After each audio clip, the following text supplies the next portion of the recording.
አርቲስት ነፃነት ወርቅነህ ከዚህ ዓለም በሞት መለየቱ ተሰምቷል። ብዙዎችንም አስደንግጧል። አርቲስት ነፃነት ወርቅነህ ባደረበት ህመም በድንገት ከዚህ ዓለም በሞት መለየቱ ኢቢኤስ ቴሌቪዥን ነው የገለጸው።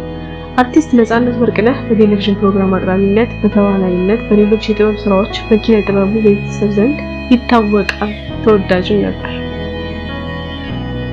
ሁለገብ አርቲስት ነፃነት ወርቅነህ ለበርካታ ዓመታት በኢቢኤስ ቴሌቪዥን የሚተላለፈውን የቤተሰብ ጨዋታ ፕሮግራም አዘጋጅና አቅራቢ በመሆን እያገለገለ ነበር።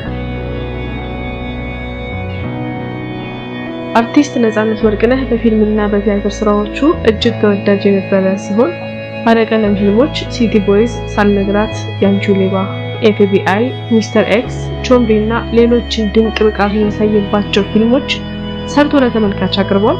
ፍሬሽማን ከህዝብ ጋር ያስተዋወቀው የቲያትር ስራው ነው። አርቲስት ነፃነት ወርቅነህ ባለትዳርና የ3 ልጆች አባትም ነበር።